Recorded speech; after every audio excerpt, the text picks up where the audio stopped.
हमारे इनविटेशन पे आज वो आए। कई साल के बाद आज हम लोग रामलीला मैदान में इकट्ठे हुए हैं। आज से 12 साल पहले, 12 साल पहले इसी रामलीला मैदान में इकट्ठे हुए थे हम लोग भ्रष्टाचार के खिलाफ।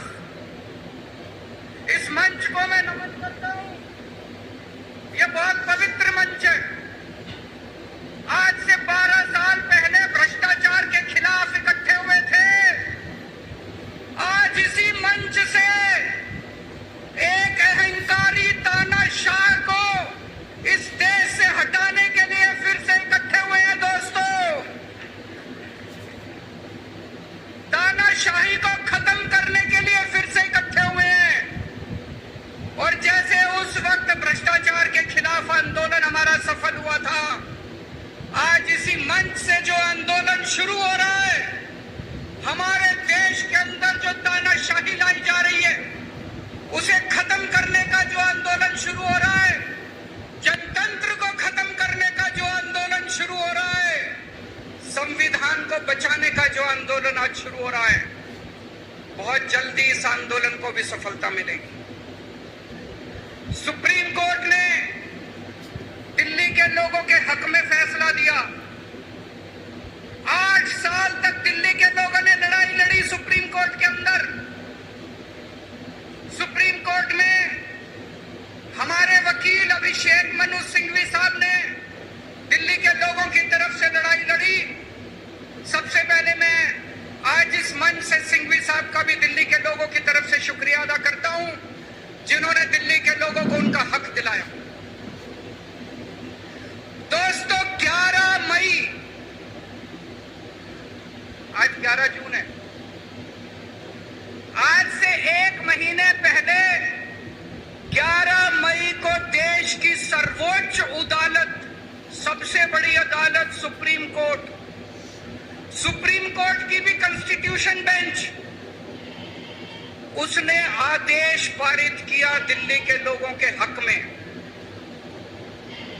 और उसके 8 दिन के बाद, 1 हफ्ते के बाद 19 मई को देश के प्रधानमंत्री ने सुप्रीम कोर्ट के आदेश को खारिज कर दिया। देश की सबसे बड़ी अदालत के, देश के सबसे बड़ी अदालत के फैसले को प्रधानमंत्री ने खारिज कर दिया। प्रधानमंत्री कहते हैं मैं सुप्रीम कोर्ट को नहीं मानता। देश के प्रधानमंत्री कहते हैं मैं सुप्रीम कोर्ट को नहीं मानता। 75 साल के भारत के इतिहास में पहली बार एक प्रधानमंत्री आया है जो कहता है मैं सुप्रीम कोर्ट को नहीं मानता।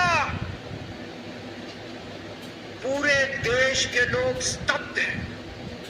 पूरे देश के लोगों को यकीन नहीं हो रहा, इतना अहंकारी प्रधानमंत्री, प्रधानमंत्री को इतना अहंकार। प्रधानमंत्री कहता है मैं सुप्रीम कोर्ट को नहीं मानता। देश के गली गली में चर्चा हो रही है, घर घर में चर्चा हो रही है, ये मोदी जी को क्या हो गया, इतना अहंकार हो गया इनको, इतना अहंकार हो गया इनको। दोस्तों, देश के अंदर अब जनतंत्र खत्म हो रहा है, इसी को तानाशाही कहते हैं। जब देश का प्रधानमंत्री कहता है मैं सुप्रीम कोर्ट को नहीं मानता, इसी को तानाशाही कहते हैं, इसी को हिटलर शाही कहते हैं, जनतंत्र खत्म होना कहते हैं। मैं बताना चाहता हूं आखिर इस सुप्रीम कोर्ट के आदेश में ऐसा क्या है। सुप्रीम कोर्ट ने ऐसा क्या कह दिया कि प्रधानमंत्री जी कह रहे हैं कि मैं सुप्रीम कोर्ट के आदेश को नहीं मानता। सुप्रीम कोर्ट ने अपने आदेश में बोला कि भारत एक जनतंत्र है, भारत में जनता सुप्रीम है, जनता अपनी सरकार चुनती है, उस सरकार को जनता के काम करने का पूरा अधिकार होना चाहिए।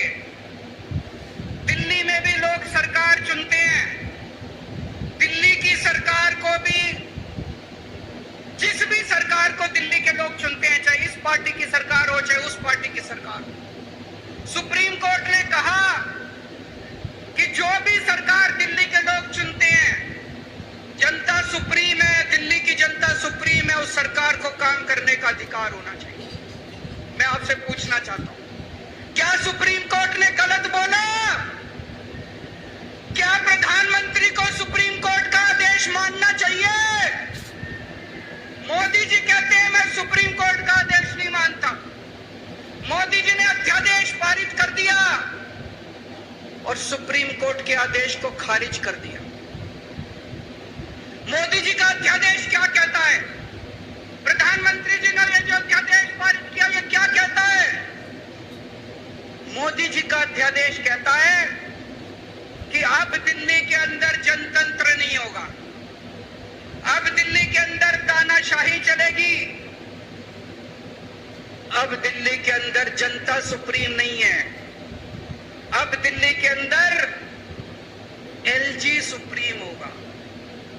अब दिल्ली के अंदर चाहे जनता जिसको मर्जी वोट दे, चाहे जनता जिसकी मर्जी सरकार बनाए, प्रधानमंत्री जी कहते हैं सरकार तो मैं ही चलाऊंगा, मेरी तानाशाही चलेगी। अब जनता सुप्रीम नहीं है, जनता की नहीं चलेगी, जनता की सरकार की नहीं चलेगी। प्रधानमंत्री जी कहते हैं एलजी के जरिए मैं सरकार चलाऊंगा। 26 जनवरी 1950 को हमारे देश का संविधान लागू हुआ। बाबा साहब अंबेडकर ने संविधान बनाया।